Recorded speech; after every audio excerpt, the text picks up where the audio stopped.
Hare Krishna. Pure veg by Radhika kitchen में आपका स्वागत है। मैं ललिता देवी दर्शी। राधा अष्टमी आने वाली है जो 31 अगस्त रविवार को है। तो हम लोग देखिए, राधा अष्टमी का व्रत सबको करना चाहिए। राधा अष्टमी का व्रत बहुत ही महत्वपूर्ण है। कृष्ण जन्माष्टमी का व्रत जितना महत्वपूर्ण है, राधा अष्टमी का व्रत उससे ज़्यादा महत्वपूर्ण है कुछ कम नहीं। और भगवान श्री कृष्ण बहुत खुश होते हैं जो राधा अष्टमी के व्रत करते हैं। देखिए, राधा अष्टमी के व्रत के मतलब पद्म पुराण, विष्णु पुराण में लिखा है कि एक एकादशी का व्रत करने से जैसा फल मिलता है, नहीं 1000 एकादशी का व्रत करने से आपको जितना फल मिलती है, एक राधा अष्टमी का व्रत करने से उतना ही फल मिलती है।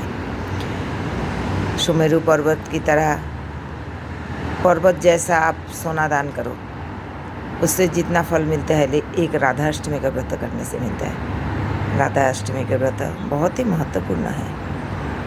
कहते हैं राधा अष्टमी का व्रत करने से गोहत्या, ब्रह्महत्या और भी कोई भी पाप से आपको छुटकारा मिलती है।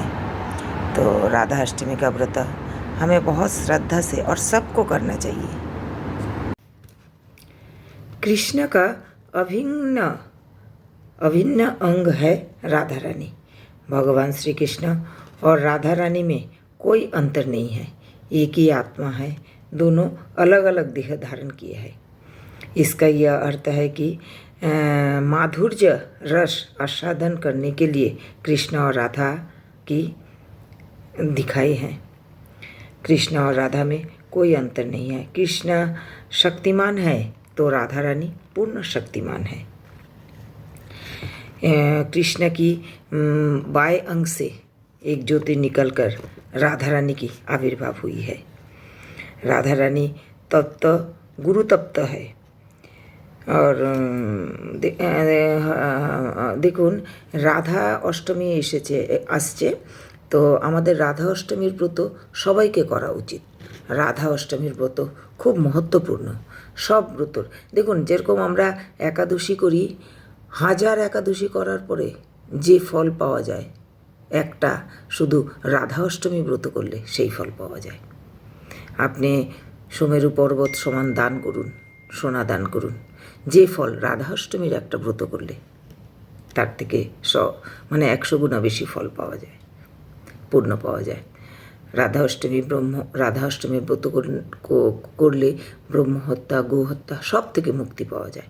তো রাধা অষ্টমীর ব্রত খুব মহত্বপূর্ণ। দেখুন, রাধা আর কৃষ্ণের ভিতরে কোনো অন্তর নেই।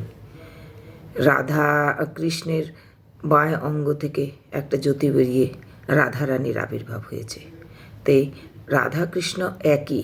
আমরা এই ভাববো না যে রাধা আলাদা, কৃষ্ণ আলাদা।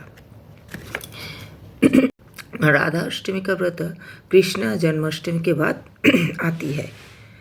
राधा मतलब भादो मास की शुक्ल पक्ष की अष्टमी तिथि अनुराधा नक्षत्र में राधा रानी की आविर्भाव हुई है।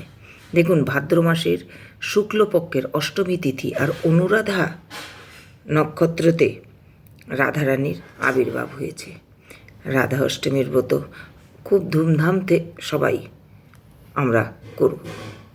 राधा अष्टमी का व्रत बहुत ही महत्वपूर्ण है।